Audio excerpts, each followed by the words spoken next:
मीमांसा civil service academy में आपका स्वागत है। ये लेक्चर है मध्य प्रदेश का इतिहास का और इसके अंतर्गत हम चर्चा करेंगे मध्य प्रदेश के प्रमुख जनजाति व्यक्तित्व की। और जनजाति में से ओनली हम बात करेंगे किसकी, वो बात करेंगे गोंड जनजाति की। जो भी गोंड जनजाति के व्यक्तित्व रहे हैं जिनका संबंध 1842 का बुंदेला क्रांति से या फिर 1857 की क्रांति से संबंध रहा है या फिर जिनका संबंध मध्य प्रदेश की राजनीति से रहा है, क्योंकि आपको यहीं से यही क्वेश्चन आएंगे कि इस व्यक्ति का संबंध किस क्रांति से है, या फिर आपको ये क्वेश्चन आएगा कि मध्य प्रदेश के पहले जनजाति व्यक्ति कौन से सीएम थे, या फिर एमपी की कौन सी महिला जनजाति है जो राज्यपाल रही है, जो अनुसूचित जनजाति आयोग की सदस्य रही है या अध्यक्ष रही है। ठीक है, तो यहाँ से क्वेश्चन बनेंगे आपको, इसलिए प्लीज पूरा लेक्चर वॉच करना, क्योंकि आगे आपका मध्य प्रदेश का प्री है, तो ये क्वेश्चन वहाँ आएंगे तो आपको आसानी से वो हैंडल हो जाएंगे। ठीक है, तो ये इमेज दिख रही है, ये इमेज है संग्राम सिंह की। संग्राम सिंह का जो मूल नाम है ये कहीं कहीं पर अमरदास मिलता है या अमरदास मिलता है। ठीक है, इन्होंने 52 किलो की जब विजय की थी तो इन्होंने एक किले का स्थापना किया था, उसे कहते हैं चौरागढ़ फोर्ट। और ये कहाँ किया था, ये नरसिंहपुर में किया था। तो पहले ही आपसे यहाँ से क्वेश्चन बनेगा कि चौरागढ़ जो फोर्ट है ये किस जिले में है, तो ये नरसिंहपुर में है। इसकी स्थापना किसने कराया था, तो वो कराए थे संग्राम सिंह ने। इन्होंने रचना की थी, रचना का नाम है रस रत्नमाला, और ये जो इसकी भाषा है वो थी संस्कृत में। और जो संग्राम सिंह हैं ये गोंड जनजाति से बिलोंग करते हैं, इनका जिला नरसिंहपुर है। ठीक है, और क्षेत्र है इनका गोंडवाना, और इनका जो शासन काल था इसे कहते हैं गोंड राज्य का स्वर्ण काल या स्वर्ण युग। ठीक है, अब इसे याद कैसे करना। संग्राम सिंह है, इन्होंने 52 किलो का विजय किया है और उस विजय के उपलक्ष्य में चौरागढ़ फोर्ट की स्थापना की है, यानी ये स्थापत्य कला के प्रेमी हैं। ये खुद ही एक साहित्यकार हैं। जब ये साहित्यकार हैं, ये साहसी हैं क्योंकि इन्होंने 52 किलो की विजय की है, और साथ में ये स्थापत्य कला के प्रेमी हैं। तो सिंपल सी बात है, जब इनका शासनकाल होगा तो उसे कहेंगे गोंड राज्य का स्वर्ण युग। हुआ क्लियर। अब ये खुद ही साहित्यकार हैं तो क्या करेंगे, ये कला के संरक्षक कहलाएंगे। हुआ क्लियर। क्वेश्चन आपको आएगा कि गोंड राज्य का स्वर्ण युग किसके शासनकाल में था, तो ये थे संग्राम सिंह के शासनकाल में था। इनके पुत्र हुए हैं दलपत सिंह। दलपत सिंह की पत्नी कौन हुई है, रानी दुर्गावती, वो भी एक महान क्रांतिकारी थी। ये इमेज है राजा शंकर शाह की। राजा शंकर शाह का संबंध गोंड जनजाति से है। इनका जो क्षेत्र है वो है गोंडवाना, और इन्होंने 1857 क्रांति में जबलपुर से नेतृत्व किया था, इसलिए आपके लिए ये आईएमपी हो जाता है क्या, शंकर शाह। आप देखना 2022 से जो जनजाति क्षेत्र है वहां पे दो पिता पुत्र की मूर्ति लगी रहती है। वो जो पिता पुत्र हैं वो हैं एक शंकर शाह पिता और रघुनाथ इनके पुत्र हैं, इन दोनों की मूर्ति लगी हुई है। कहाँ पर, अगर आप बालाघाट, मंडला, डिंडोरी, छिंदवाड़ा, अगर इन क्षेत्रों में जो जनजाति क्षेत्र है वहां पे घूमने जाते हो तो आपको दो मूर्ति दिखेगी, और वो दो मूर्ति किसकी है, एक है शंकर शाह और एक है रघुनाथ शाह। शंकर शाह नाम से जो यूनिवर्सिटी है ये कहाँ पर है, तो ये है छिंदवाड़ा में।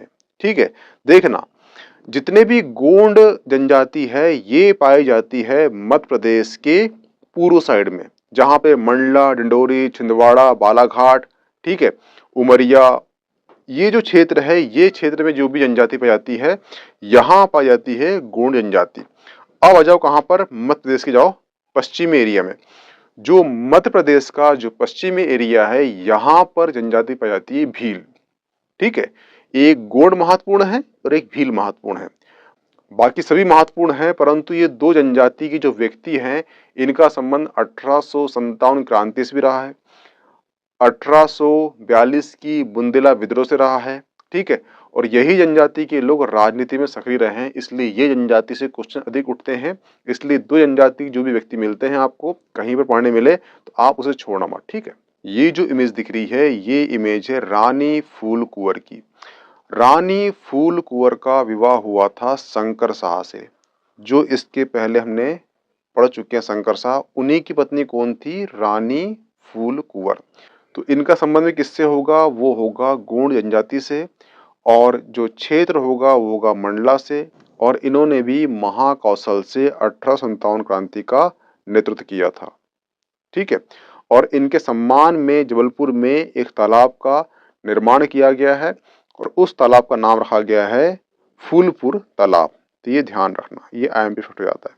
आपसे क्वेश्चन आया कि फूलपुर तालाब कहाँ पर है? तो ये जबलपुर में है, क्योंकि शंकर शाह की पत्नी कौन थी? वो थी रानी फूल कुंवर, और इन्होंने भी महाकौशल से 1857 की क्रांति का नेतृत्व किया था। इसलिए इनकी जो सम्मान में जबलपुर में एक तालाब का निर्माण किया गया है, और उस तालाब का क्या बोला गया है? नाम दिया गया है फूलपुर तालाब। हुआ क्लियर? ये इमेज है रानी दुर्गावती की। रानी दुर्गावती जो संग्राम सिंह हुए हैं, जिन्होंने चौरागढ़ का निर्माण कराया था 52 किलो के विजय के उपलक्ष्य में नरसिंहपुर में, उनके पुत्र हुए हैं दलपत शाह। दलपत शाह की पत्नी कौन थी? रानी दुर्गावती थी। और जो रानी दुर्गावती है, इन्होंने बाज बहादुर को पराजित किया था, और ये जो बाज बहादुर है ये अफगानी था, और ये राजा कहाँ का था? ये था मालवा का। हुआ क्लियर? और जो अकबर का सेनापति है आसफ खां के नेतृत्व में इनका युद्ध हुआ, और युद्ध कौन सा था? वो था नराई का युद्ध, और युद्ध करते हुए इन्होंने अपने प्राणों की आहुति दे दी। ठीक है, इनका जो बलिदान दिवस पूछता है वो है 24 जून को। 24 जून को रानी दुर्गावती का बलिदान दिवस मनाया जाता है। ये फैक्ट याद रखना कि जबलपुर जो विश्वविद्यालय है उसका जो नाम है वो रानी दुर्गावती कर दिया गया था। कब? ये किया गया था 1983 को कर दिया गया था। और 2008 में जो मध्य प्रदेश सरकार है उन्होंने रानी दुर्गावती सम्मान शुरू किया था। और 5 अक्टूबर 2023 को प्रधानमंत्री नरेंद्र मोदी द्वारा जबलपुर में वीरांगना रानी दुर्गावती स्मारक की आधारशिला रखी गई थी, और यहीं पर रानी दुर्गावती की 52 फीट ऊंची कांस्य मूर्ति की प्रतिमा स्थापित की जाएगी। आपसे यहाँ से क्वेश्चन ये पूछेगा कि रानी दुर्गावती किसकी पत्नी थी? तो संग्राम सिंह के पुत्र थे दलपत शाह की पत्नी थी। अकबर के किस सेनापति ने रानी दुर्गावती के साथ युद्ध किया था? तो उसका नाम है आसफ खां। अब यहाँ पे कमेंट बॉक्स में कमेंट करना कि ये जो युद्ध हुआ था नरई का युद्ध, ये किस सन में हुआ था। युद्ध का नाम क्या है? नरई का युद्ध में रानी दुर्गावती ने अपने प्राणों की आहुति दे दी। जो रानी दुर्गावती विश्वविद्यालय है इसका नाम कब बदला गया? ये बदला गया 1983 को, और 2008 में ही मध्य प्रदेश सरकार ने रानी दुर्गावती सम्मान शुरू किया। 2023 में जबलपुर में रानी दुर्गावती स्मारक की आधारशिला रखी गई है, और यहीं पर 52 फीट कांस्य की मूर्ति स्थापित की जाएगी। ये इमेज है रानी कमलापति की। जो रानी कमलापति है ये भोपाल राज्य की अंतिम हिंदू शासिका है, और दूसरा फैक्ट याद रखना कि ये मध्य प्रदेश की अंतिम गोंड शासिका है। अंतिम गोंड पूछे या अंतिम हिंदू पूछे, ये कौन है? ये है रानी कमलापति। और हबीबगंज स्टेशन का नाम 15 नवंबर 2021 या 22 में रानी कमलापति कर दिया गया है। अब उसका नाम क्या है? रानी कमलापति। किसका? हबीबगंज स्टेशन का। हुआ क्लियर? ठीक है, इनका जो क्षेत्र था ये भोपाल के आसपास का था। इनका विवाह हुआ था निजाम शाह से हुआ था। निजाम शाह की मृत्यु इसी के भतीजे ने जहर देकर कर दी थी। आपसे ये पूछेगा कि इनकी समाधि कैसे हुई थी? तो इन्होंने जल समाधि ली थी। हुआ क्लियर? ठीक है, तो आपसे इतना क्वेश्चन पूछेगा आपसे कि अंतिम गोंड शासिका, भोपाल की अंतिम हिंदू शासिका कौन है? तो रानी कमलापति है। ये जो इमेज दिख रही है ये इमेज है विष्णु सिंह उइके की। विष्णु सिंह उइके ने 1930 में घोड़ा डोंगरी सत्याग्रह का नेतृत्व किया था। ये गोंड जनजाति से बिलोंग करते हैं। ये कुछ नाम है, यहां से क्वेश्चन आपसे इतने आएगा कि इस व्यक्ति का संबंध किस क्रांति से है। तो आपको याद रखना है कि शिवराज सिंह गोंड, रणजोड़ सिंह गोंड, दिलराज सिंह गोंड और राजा अर्जुन सिंह गोंड, इन चारों का संबंध 1842 का बुंदेला विद्रोह से रहा है। क्योंकि एक बार पीएससी में क्वेश्चन कर चुका है कि बुंदेला विद्रोह का संबंध किससे है, ठीक है, वहां पे 4 ऑप्शन दिए गए थे, तो ये क्वेश्चन पूछ सकता है, इसलिए आपको बस ये नाम याद रखना है कि शिवराज सिंह, रणजोर, दिलराज और राजा अर्जुन, चारों का संबंध गुण जनजाति से है और ये चारों का संबंध क्रांति से है। कौन सी क्रांति से है? वो है बुंदेला विद्रोह 1842। हुआ क्लियर? देखना, ये कुछ गुण जनजाति के ही क्रांतिकारी हैं जिनका संबंध 1857 की क्रांति से है। हुआ क्लियर? एक है सरवर सिंह गोंड, एक है राजा महिपाल सिंह गोंड, राजा अमान सिंह गोंड, बकस भाऊ गोंड, भगवान सिंह गोंड, दुलारे गोंड और उम्मेर सिंह गोंड। ये जो नाम है, ये नाम को 1 या 2 बार रीड कर लेना। आपसे यहां से इतने क्वेश्चन आएगा कि इस व्यक्ति का संबंध किससे है, 1842 का बुंदेला विद्रोह या फिर 1857 की क्रांति से या फिर 1942 या 1930। ठीक है, तो आपको बस नाम याद हो, वो क्रांति होना चाहिए। आप इसमें जितने फैक्ट है आप उसे वेरी वेरी आईएमपी लगाकर याद कर लेना। ठीक है, क्योंकि ये जो व्यक्ति हैं इनका नाम है नरेश चंद्र सिंह, और नरेश चंद्र सिंह जो है ये मध्य प्रदेश के पहले आदिवासी सीएम रहे हैं।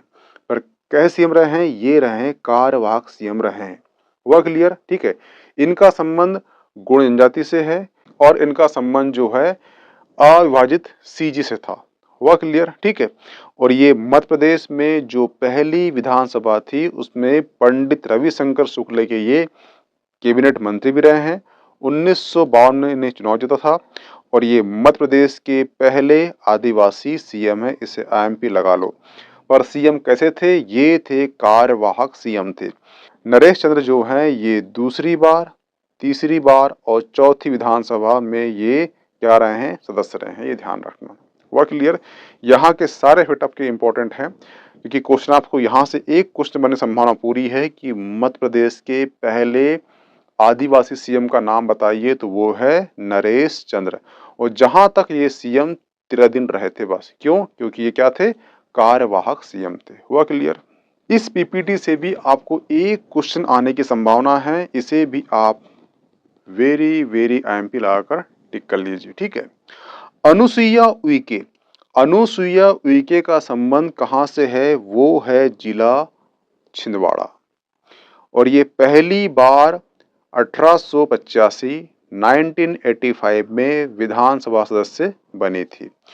2000 में ये राष्ट्रीय महिला आयोग की क्या रही? सदस्य रही थी। 2006 में ये मध्य प्रदेश अनुसूचित जनजाति आयोग की क्या रही है? अध्यक्ष रही है। 2019 में ये अनुसूचित जनजाति आयोग की सदस्य रही है। कहाँ की? राष्ट्रीय स्तर की। ठीक है, 2006 से 2012 के मध्य ये राज्यसभा सदस्य रही हैं।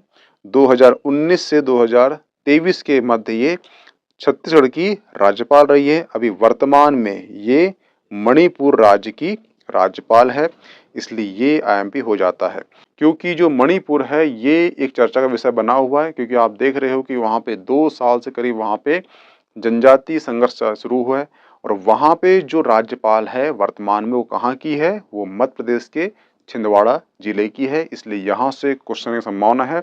इसलिए इस पीपीटी और जस्ट इसके जो पहले की पीपीटी थी जिसमें नरेश चंद्र के बारे में बताया गया था, जो मध्य प्रदेश के पहले आदिवासी सीएम थे, उनके बारे में और इनके बारे में अच्छे से याद कर लेना क्योंकि यहाँ से क्वेश्चन उठने की संभावना है। ठीक है, तो ये लेक्चर यहाँ पे समाप्त होता है। ये लेक्चर था गुण जनजाति के जितने भी व्यक्तित्व हैं जिनका संबंध राजनीति से, 1857 की क्रांति से, 1842 का विद्रोह से संबंध था, उन व्यक्तित्व का यहाँ पे उल्लेख किया गया है, उनके बारे में चर्चा करें हैं। ठीक है, अब जो नेक्स्ट लेक्चर होगा वो होगा गुण जनजाति के कला साहित्यकार का। ठीक है, इसकी जो पीपीटी है आपको प्राप्त हो जाएगी मीमांसा एकेडमी का जो टेलीग्राम चैनल है वहाँ पे प्राप्त हो जाएगी। प्लीज ज्वाइन कर लीजिए। Okay, thanks.